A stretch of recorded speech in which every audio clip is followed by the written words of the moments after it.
Halo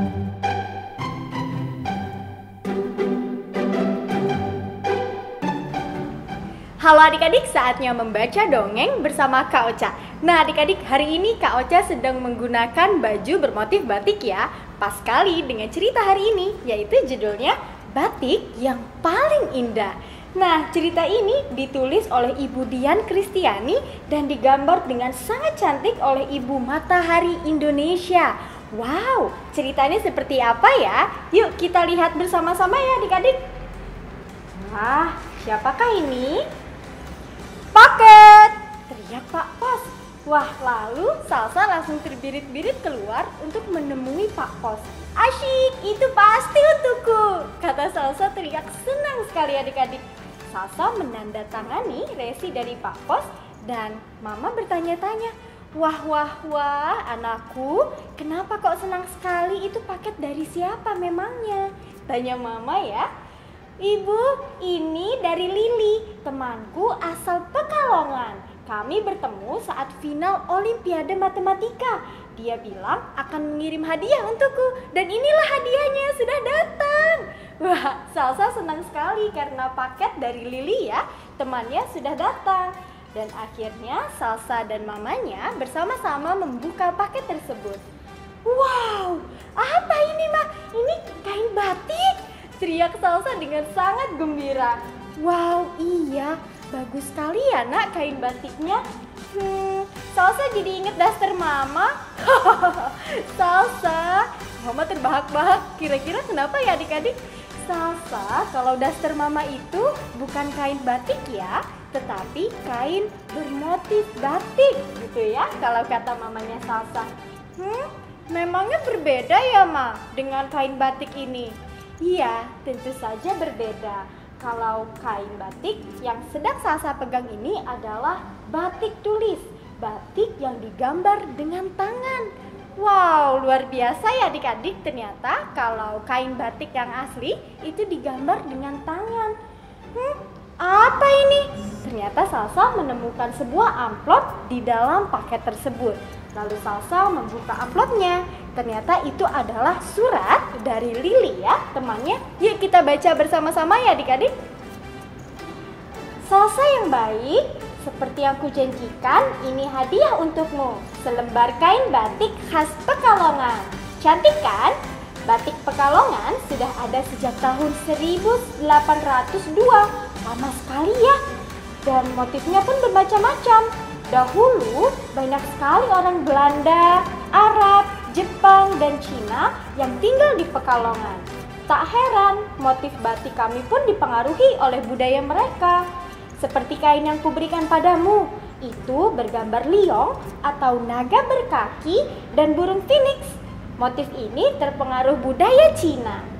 Oh ya, kata batik berasal dari kata amba dan nitik. Amba artinya lebar, kalau nitik artinya membuat titik-titik. Kamu pasti tahu kan, batik dibuat dengan cara menitikan lilin pada kain yang lebar. Nah, itulah arti batik. Aku harap kamu suka dengan hadiahku ini. Salam, Lili. Wow, ternyata di suratnya Lili menjelaskan ya tentang batik yang sedang dipegang oleh Salsa, bahwa ternyata batiknya itu ada motif liong dan juga motif phoenix yang terpengaruh oleh budaya apa tadi adik-adik? Budaya Cina. Dan di situ Lili juga menjelaskan proses pembuatan kain batik. Tentu saja Salsa senang sekali membaca surat dari Lili karena ia menjadi semakin tahu ya tentang kain batik. Lalu kemudian Salsa melilitkan kain batik itu ke tubuhnya. Dia lalu berputar-putar di depan cermin melihat betapa bagusnya kain batik itu. Salsa mau dibuat apa ini? Gaun atau rok? Kamu mau buat apa? Tanya Mama. Salsa menggeleng. Jangan Ma, kusimpan saja. Kain batik ini terlalu cantik untuk dibawa keluar. Ternyata Salsa sayang sekali ya dengan kain batik pemberian Lili sehingga mau ditaruh di lemarinya saja. Lalu kemudian Salsa menyimpan kainnya dengan rapi di dalam lemari.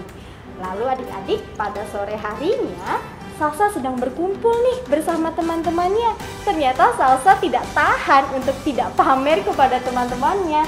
Hei teman-teman, aku punya kain batik loh, batik Pekalongan. Indah sekali. Kata Salsa begitu riang ya adik-adik. Salsa, mana kainnya? Tanya Kay bertanya-tanya. Ada dong, ada di rumah. Ku simpan baik-baik dalam lemari, jawab Salsa. Haduh Salsa, bagaimana kami bisa tahu indah atau tidak? Kami saja tidak melihatnya, kata Kay. Wah, benar juga ya adik-adik. Bagaimana teman-temannya bisa tahu kalau mereka tidak melihat langsung kain batik tersebut? Lalu apa yang dilakukan Salsa adik-adik? Wah, ternyata Kay berkata lagi, Salsa, lebih indah dari batikku tidak? Lihat ini. Kata Kay tiba-tiba mengeluarkan sesuatu dari balik kerah bajunya. Wow, kalung ya Kay? Itu kalung batik? Kata Salsa tertegun.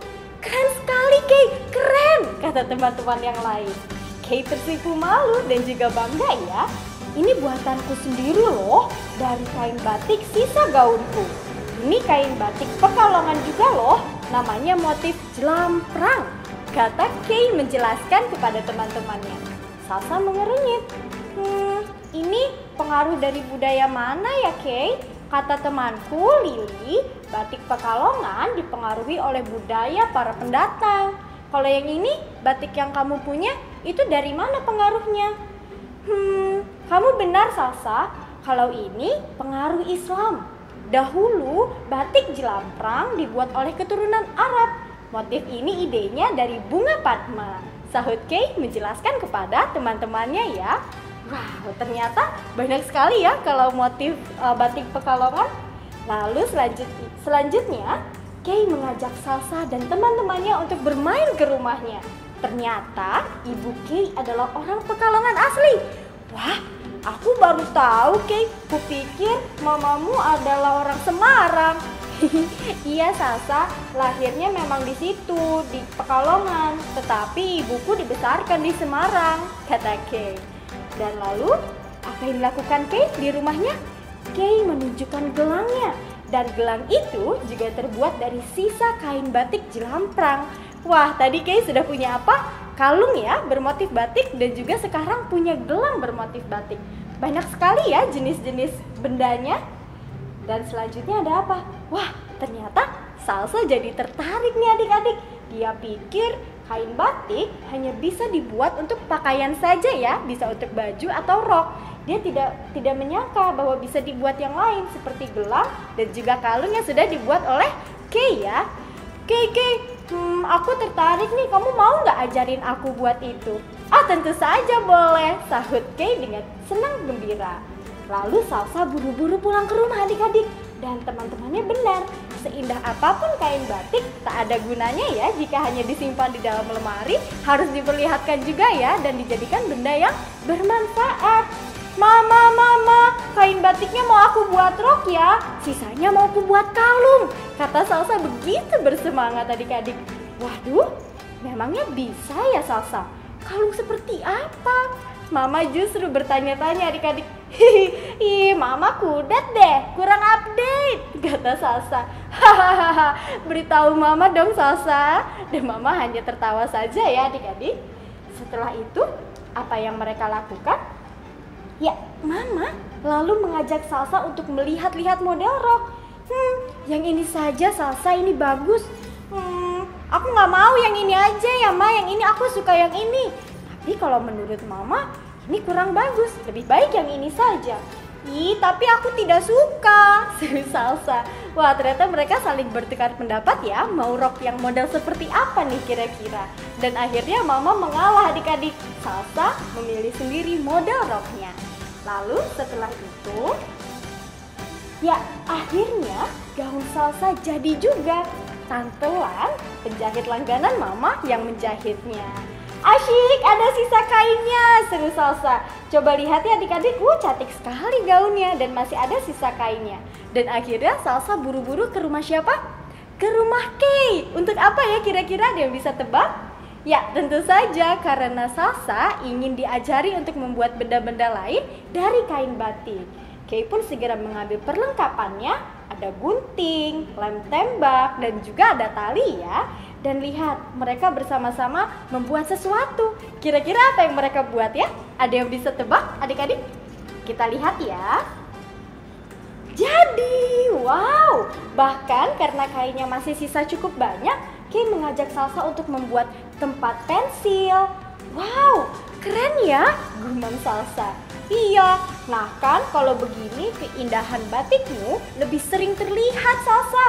Semua orang bisa memandang dan mengaguminya, kata Kay dengan begitu semangat. Dan Salsa mengangguk setuju ya, tentu saja. Ya, jadi batikku lebih indah kan daripada batikmu? Tanya Salsa. Hahaha, enak aja. Semuanya indah dong, sahut Kay. Karena memang benar ya, semua batik itu indah ya. Coba lihat. Wah, ada kalung ya di sini, ada jepit rambut juga, dan ternyata ada dibuat apa? Tempat pensil ya, yang dari kainnya Salsa. Sisa kain batik Salsa. Kemudian selanjutnya Salsa pulang dengan hati yang sangat senang adik-adik. Dia mencoba rok batiknya lengkap dengan kalung dan juga gelangnya. Mama, foto aku dong. Aku mau mengirim fotonya ke Lily. Cekrek, cekrek. Lalu Mama memfotokan Salsa ya menggunakan gaun dan perlengkapan tadi, kalung dan gelang kain batik dengan aneka gaya. Lily, lihatlah. Kain yang kau berikan padaku sudah menjelma menjadi ini semua, kata Salsa dalam hati dengan sangat senang dan bangga. Wow, luar biasa ya Salsa dan Kay tentu saja ya, karena mereka berdua sudah menyulap kain batik menjadi benda-benda yang beragam. Bisa menjadi rok atau gaun, bisa juga menjadi kalung atau gelang atau mungkin bandana dan banyak hal lainnya ya. Nah, kalau adik-adik ada yang punya busana batik atau mungkin ada yang punya peralatan lain dengan motif batik, boleh diperlihatkan. Wah, cantik sekali ya, dan mungkin kapan-kapan juga bisa membuat benda-benda lainnya dari kain batik. Oke, segitu dulu cerita dari Kak Ocha. Sampai jumpa di cerita berikutnya. Dadah!